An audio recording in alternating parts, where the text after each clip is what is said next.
I don't want our kids playing catch up. I want our kids playing in the lead, right? I want them to talk about how they preserved and protected and prevented the loss of their wealth instead of telling the story about how they blew the bag. There's a whole BET show called Blew the Bag. I hate that show.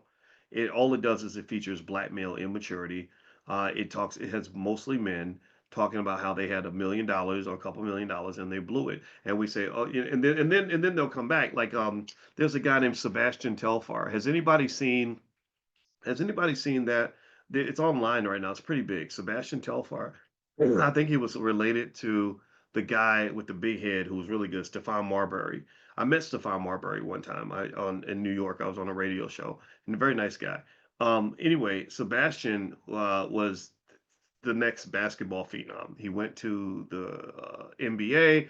He made $20 million, and he lost it all. Right now, he's back in the hood, and everyone thinks this. And I'm not making fun of this at all. Let me be clear. I'm not trying to be uppity. I'm not trying to say it's not inspirational in its own right, for sure. But it's like everyone has so much admiration for the fact that he humbly went back to the hood and he's now living in poverty and he's humbly expressing the mistakes he made.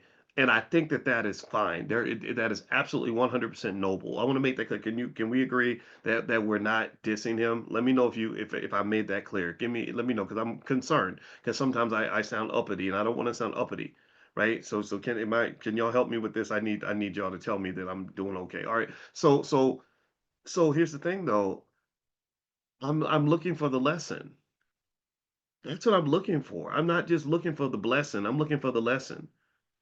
I need to know, because it's a tragedy.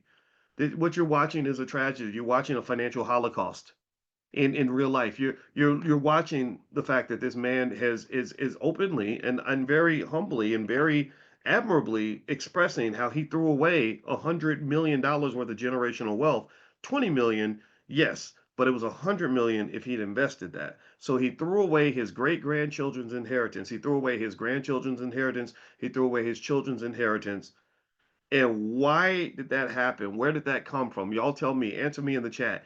It came from bad culture. Let's just be honest. Since everybody won't use the N word, yes, you know what it is. It came from nigger culture. That's what they promote that stuff like crazy, and they want you to just get your money. And they say, "Here's your money. Now you always a nigga to us, but we want you to be a bigger nigga. We want you to be a seven-figure bigger nigga with your finger on the trigger. Like we want you. We want all of that, and that's what it is. That's what they love. So you get all this damn money. You get 20 million. Again, we spend our whole lives learning how racism keeps us from accomplishing anything. So somebody gets lucky enough to run across a big bag of money, and instead of saying, "Oh wow, this is our chance to have freedom," they say, no, let me just go out here and behave like a little child and throw it all away.